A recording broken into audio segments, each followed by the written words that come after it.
A fist pounded against wood. 3 hard strikes that shook the door on its hinges. A voice from the other side breaking. "Please, I'm freezing. Let me in." Inside the cabin, a man froze with his hand on a rifle. He did not move. The pounding came again. Weaker. A woman's voice. "I have nothing left, but I will give you what I can. Please." He stepped closer to the door. He saw her shadow through the gap in the planks. Small, bent over, shaking so hard her teeth knocked together. He lifted the latch with one finger. He did not open it. Not yet. "Who are you?" he said. The voice answered. "Nalia. Apache." Alone. He stood there a long time. Wind howled. Snow piled against the door. What he chose in the next 10 seconds would change the rest of his life. "Stay with me on this one." He pulled the door open. The wind almost tore it from his hand. She fell forward into the cabin and landed hard on the floor. He caught her by the shoulder and dragged her clear of the doorway before the snow could follow her. Then he slammed the door shut and dropped the bar across it. She lay on the boards, wet black hair across her face, lips blue, fingers stiff and white at the tips, a torn blanket of trade wool around her shoulders. There was no flesh left on those shoulders. None at all. He stood over her with the rifle still in his hand. He had not set it down. He had not decided yet whether he would. His name was Caleb Mercer. 3 winters in this cabin. 5 years before that in the cavalry riding patrols through New Mexico territory. He had buried his wife under the cottonwood tree out back. He had buried 2 friends in places he did not like to remember. And he had learned, as a young soldier, that a desperate woman could put a knife in your ribs while you were bending down to help her up. So he did not lower the rifle. "Get up," he said. She tried. She could not. Her legs would not work. The cold had gone all the way into the bones. He swore under his breath. He set the rifle down on the table within arm's reach. He picked her up the way a man picks up a sack of grain and carried her to the fire. He laid her on the rug in front of the hearth. He covered her with 2 blankets pulled off his own bed. Then he went back to the table and picked up the rifle again. He sat across the room. He watched her. The fire cracked. Outside, the wind beat against the walls. She was small, half-starved. There were cuts on her wrists where rope had been tied for a long time. Bruises along her neck. Old ones, fading green. New ones, dark and angry. After a long time, her eyes opened. She did not move. She just looked at him through the firelight. "You said your name was Nalia," he said. She nodded. "Just barely." "Where did you come from?" She tried to speak. Her voice broke twice before the words came out. 3 days, she whispered. "Walked. From the South Canyon." He knew that canyon. 20 miles south. Maybe more. Nobody walked 20 miles in snow like this. Not without dying along the way. "Who put those marks on your wrists?" She closed her eyes. She did not answer. He waited. "White men," she finally said. Now here's the thing. That changed something for him. Or maybe it did not. He could not tell yet. He had known white men who needed to be run from. He had also known Apache who lied when they said they were running. He had been a soldier long enough to know that. "You said you had something to give," he said. She opened her eyes again. There was nothing in them but cold and tired. "I have my hands," she said. "I can cook. I can sew. I can find water under snow when the streams freeze. I can heal what is sick. I will work for you until the snow goes. Then I will leave. I will not take from you. I will not steal. I will not bring trouble to your door." It was a long speech for somebody who could barely sit up. He studied her. He looked at the bruises on her neck. He looked at the cuts on her wrists. He looked at the way her hands shook even under the blanket. He thought about saying no. He thought about putting her on a horse in the morning and pointing her toward the nearest fort. The army would take her in. The army would put her on a wagon with other captives. The army would do what the army always did. He thought about that for a long time. Then he stood up. He went to the stove. He poured a tin cup of broth he had made from a rabbit 2 days back. He brought it to her and held it to her lips. She drank. She coughed. She drank again. Her eyes never left his face. "You sleep here tonight," he said. "By the fire. I will sit at the table. In the morning we will see." She tried to thank him. He held up a hand. He did not want to hear it. He went back to the table. He sat down with the rifle across his lap. He watched the door. He watched her. He did not sleep that night. In the morning she could sit up. Just barely. She was still pale. But the blue had gone from her lips. He boiled coffee. He put a piece of cornbread in front of her. She ate it slow. She did not speak. He did not push her to. He went out to feed the horses. When he came back, the fire was built up higher. The blankets had been folded. She was on her knees by the hearth, sweeping ash into the pan with a piece of broken broom. Her hands were still shaking, but she was working. That was the first day. The second day she could stand. She walked the cabin slow, like a woman who had forgotten how. By evening she had mended a tear in his coat. She used a needle from her own pouch. He had not seen the pouch before. She kept it tied inside the waistband of her dress. The third day she made stew from what was on the shelf.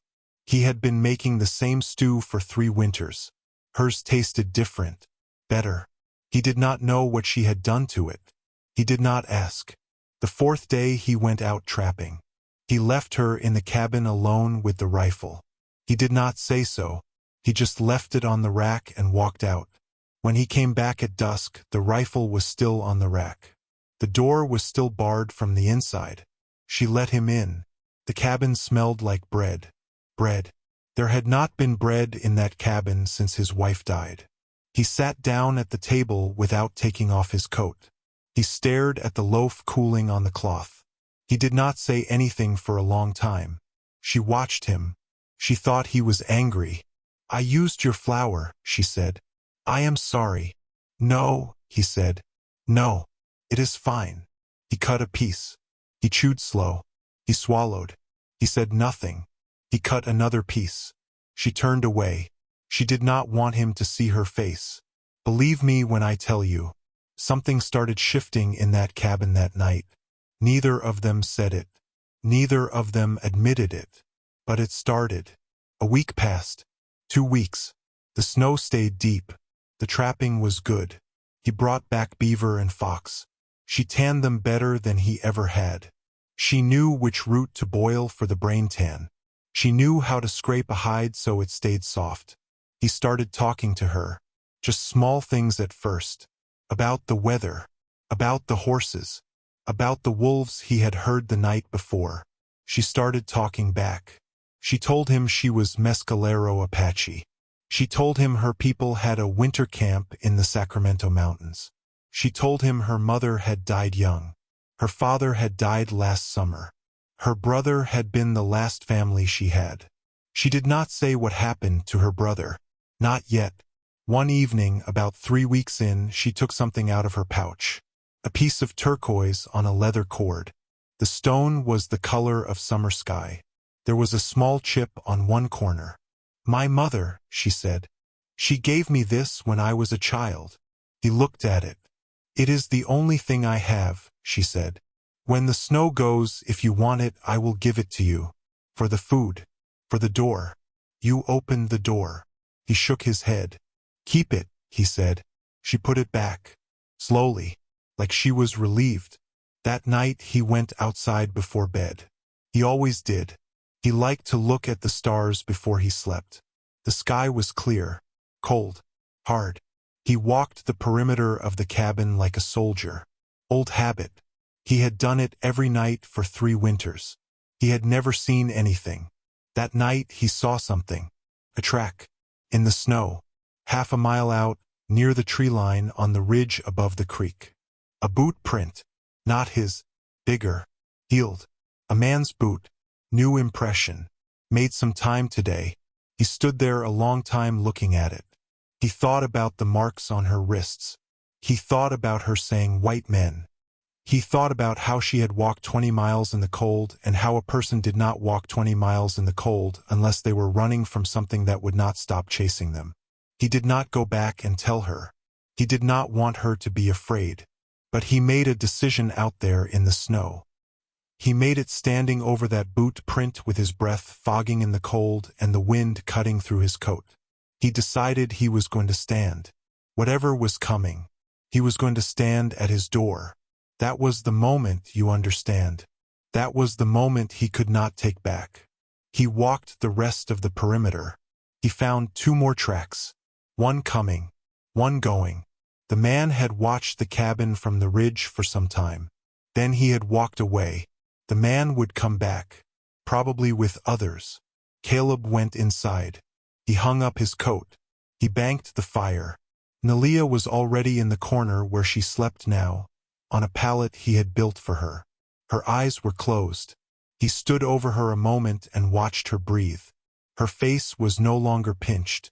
The bruises on her neck were yellow now, almost gone. He sat down at the table. He picked up his Bible. He had not opened it in 2 years. He opened it now. He read for a while by the fire. He did not know what he was reading.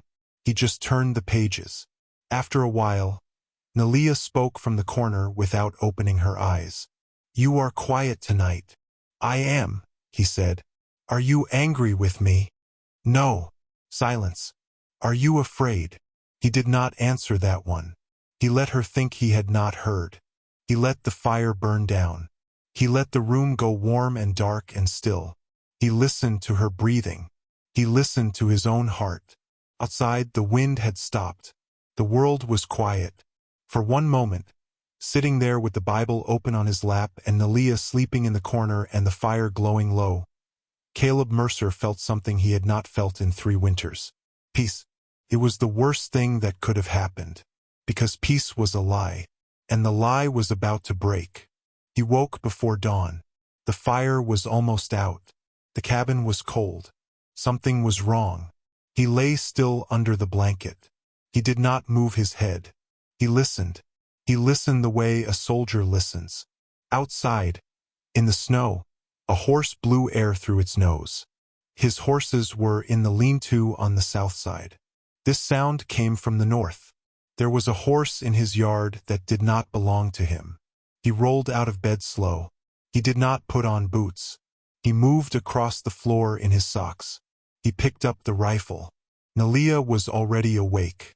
She was sitting up in the corner. Her eyes were wide. "Stay here," he whispered. He went to the door. He lifted the bar quiet. He cracked the door open 1 inch. The horse stood in the middle of the yard. Saddled. Bridled. Riderless. There was blood on the saddle. The blood was old. Dried. The horse was a tall sorrel with a white sock on the left front. Nalia came up behind him. She looked. She made a sound in the back of her throat. "That is Tomas," she whispered. "My brother's horse." Caleb closed the door slow. He set the bar back down. He turned and looked at her. "Your brother," he said. "Dead," she said. "6 weeks ago. They killed him in front of me. Then how is his horse in my yard?" She did not answer. He waited. "They sent it," she finally said. "It is a message. They are telling me they know where I am." He closed his eyes. He stood there with one hand on the door. "Nalia," he said. His voice was very quiet now. "I think it is time you told me everything." She told him. Her brother had ridden with a gang of white men out of Lincoln County. 5 of them. Robbery mostly.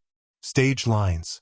Then last summer they had taken an army payroll wagon coming up from El Paso. $12,000 in gold coin. They had buried it somewhere in the Sacramentos. Only her brother had known the spot. He had gotten cold feet. He had wanted out. He had told the others he wanted his share and he was leaving. They had killed him.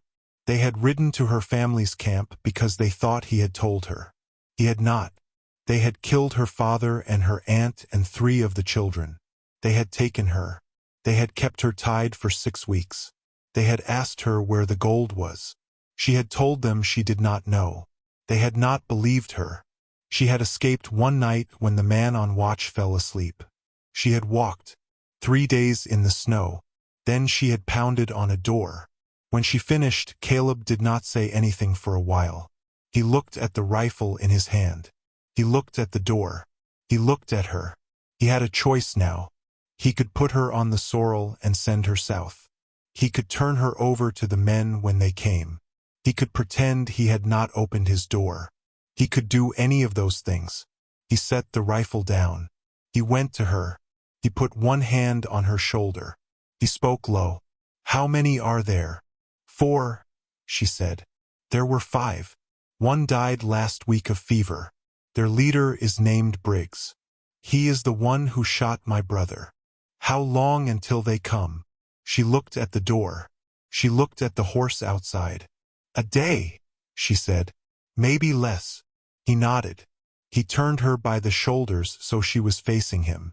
"Listen to me," he said. "You did not bring trouble to my door. Trouble was already here. I have lived in this cabin 3 winters. I have never had a friend in this cabin. I have never had a guest. You are the first. They will not take you out of this house. Do you understand me?" She looked up at him.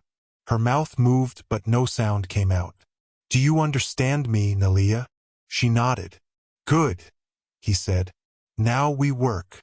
If you are still with me, if you have made it this far into the story, hit that subscribe button, because what comes next is the part you do not want to miss." For the next 6 hours they worked. He boarded the windows from the inside. He left only firing slots. He moved the table against the door as a brace. He counted his ammunition. He had 2 boxes of cartridges for the Spencer rifle. He had a Colt revolver and 12 rounds for it.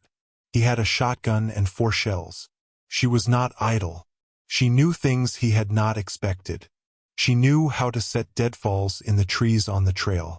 She knew how to take brush and weave it across the path so a horse would not see the tripwire. She knew how to dig a small pit and cover it with snow. "Where did you learn this?" he said at one point. "My grandfather," she said. "He fought against the soldiers when I was a girl. He taught me. He said one day I would need to know." He was right, Caleb said. By dusk the cabin was a fortress. The trail to the front was rigged with 3 traps. The side window had a clear field of fire to the trees. The back of the cabin was hard against the rock face. They could not be flanked from behind. They sat by the fire. She had cooked a meal. They ate. They did not say much. Outside, the sorrel still stood in the yard. Caleb had not moved it. Let them see it. Let them know he knew.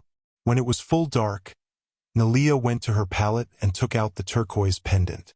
She held it in her hand for a long time. Then she got up. She walked to where Caleb was sitting. She held it out. "Take it," she said. "Tonight, before the morning.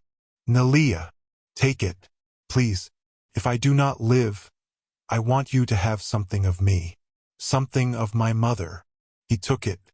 He held it in his palm. The stone caught the firelight. He nodded once. He put it around his neck, under his shirt. Then he stood up. He picked up the Spencer. He went to the window slot facing north. And he waited.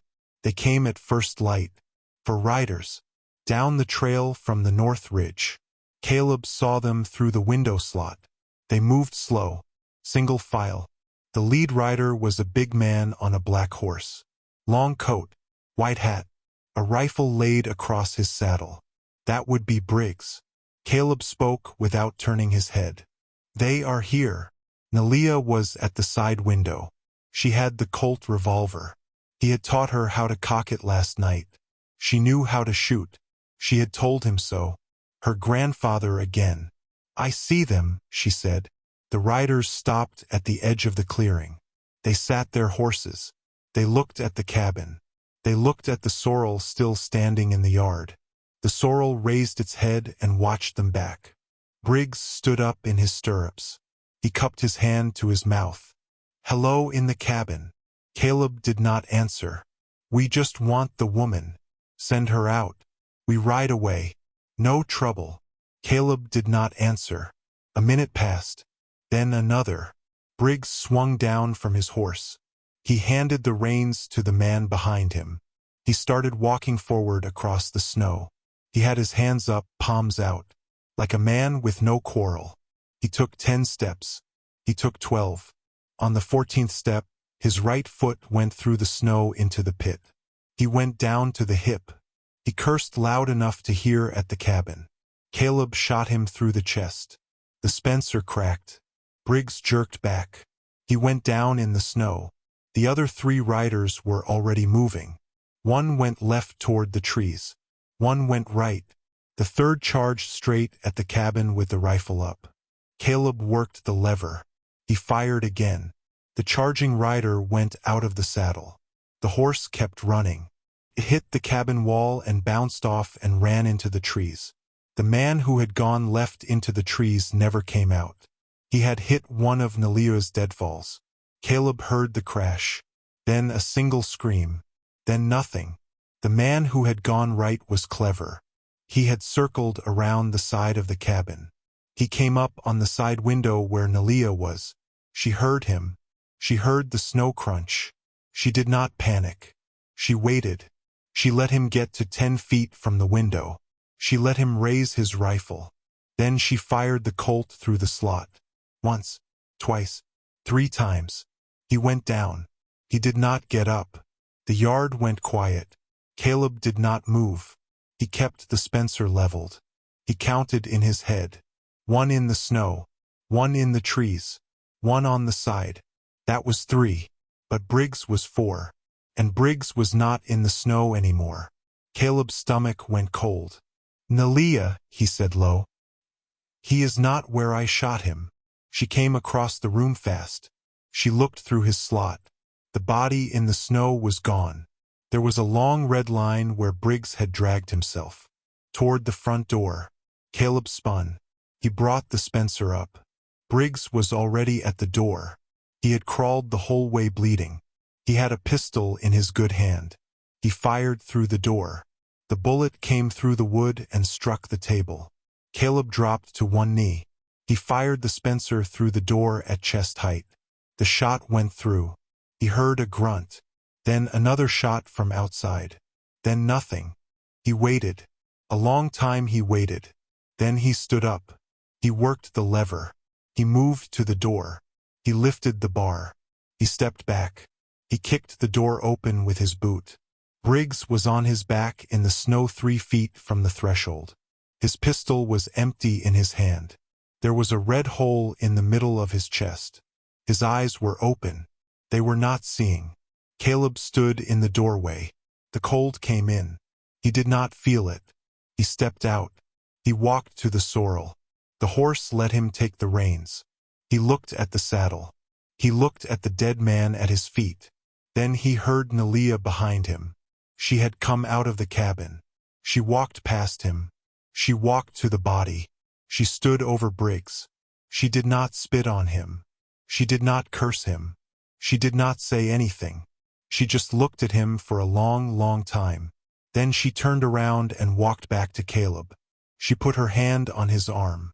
Just one hand. Just for a moment. It is finished, she said. He nodded. He could not speak yet. They went back inside together. He shut the door. He did not bar it. There was no need. The threat was over. He sat down at the table. He set the Spencer on the wood. He stared at it. Nalia went to the stove. She poured water into the kettle. She added grounds. She set it on the heat. Then she came and sat down across from him. She did not speak. He looked at her. The bruises on her neck were almost gone. Her hands were not shaking. There was something different about her face. Something he had not seen before. Calm. The calm of a person who had been afraid for a very long time and who was no longer afraid. He reached across the table. He put his hand over hers. She did not pull away. They sat like that until the kettle whistled. That was the moment, you see. That was the moment Caleb Mercer understood what she had been promising at the door 3 weeks before. She had not been promising work. She had not been promising her hands. She had not even been promising the turquoise around his neck. She had been promising herself, and she had given him more than he had asked for. She had given him back the part of him that had been buried under the cottonwood tree out back. They buried the 4 men together at the edge of the trees. Caleb did the digging. The ground was hard. Took him most of the day. Nelia brought him water and bread. She did not help with the digging. He did not ask her to. There were some things a man did alone. He did not put markers on the graves. He did not say words over them. He shoveled the snow back over the dirt and walked away. The sorrel he kept. Nelia said her brother would have wanted it that way. The other 3 horses had run off. They would find their way somewhere. They were not his concern. That night, Nelia cooked the last of the stew. They ate by the fire. They did not say much. But the silence between them was different now. It was not the silence of strangers. It was the silence of 2 people who had stood in the same doorway together and seen the same thing and lived. She slept on her pallet that night. He slept in his bed. In the morning, the sun came up bright on the snow. The wind had stopped. There was no sound for 100 miles. A week passed. 2 weeks. The snow began to melt. The icicles dripped from the eaves. The creek out back broke up and ran black under the ice. Spring was coming. One morning, Caleb sat at the table with his coffee and watched her grinding corn at the counter. She had her sleeves rolled up. She was humming a song he did not know. The sun was on her face through the window. He set down the coffee. "Nelia," he said. She looked up. "In a few weeks the snow will be gone. The trail will be open." She stopped grinding. She set the stone down. She wiped her hands on her apron. She waited. "When you came to my door," he said, "you told me you would leave when the snow went." "I remember," she said. "I want to ask you something." She did not answer. She just looked at him. He had not done this before. Not since his wife. He was not good at it. He looked at his hands. "I am asking you to stay." The room was very quiet. "I do not have much," he said. "I am not a young man. I have buried more than most. But I am asking you. If you want to go back to your people, I will take you. I will ride with you all the way to the Sacramentos. I will make sure you are safe. That is one promise." He paused.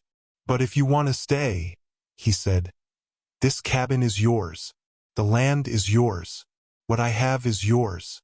You came in from the cold and you brought back something I thought was gone for good. I do not have words for it. I am not a man with a lot of words. But I am asking you to stay. That is the other promise." She crossed the room. She came to the table. She sat down across from him. She reached up. She touched the leather cord around his neck. The turquoise. She had not asked him to take it off. He had not. He had worn it every day. "I have been wanting to tell you something," she said. "Tell me." "I do not have a people to go back to. They are gone. The ones the men did not kill have moved south. I would not find them now. Not before the next winter. Not without dying again on the way." He nodded. "And I have been wanting to tell you," she said, "that I do not want to go." He let out a breath he had not known he was holding. "I came to this door because I had no other door," she said. "I stayed because of the food and the fire. I stayed longer because of the bread and the way you sat and chewed it slow that first night without saying anything. Do you remember?" "I remember. And I am here now," she said. "Because of what you did at this door 3 days ago. You stood. Other men would not have stood. You stood for me. There is no place else for me to go. There is no place else I want to go." He took her hand across the table. He did not say anything for a long time. Then he said, "In the spring, I will ride to Lincoln. I will find the parson. I will bring him back here. We will do this proper if you want." "I would want that," she said. "Good." He stood up. He went to the door. He opened it. The sun came in. The yard was muddy with melt. The sorrel was grazing on the first green grass. The cottonwood out back was budding. Nelia came up behind him. She stood at his shoulder. She looked out. She did not say anything. She put her hand on his back. He put his arm around her shoulders. They stood in the open doorway for a long time. When she first came to that door, she said she would give him whatever reward she could. She thought she had nothing. She thought the only thing of value she carried was a piece of turquoise on a leather cord. She was wrong. What she gave him was bigger than gold. Bigger than the $12,000 buried somewhere in the Sacramentos. Caleb never went looking for that gold. He never wanted it. He had what he wanted. She had come in from the cold with empty hands. And she had walked out of the winter into the spring with him standing beside her in the open door. And the door that day was no longer barred. It would not be barred again.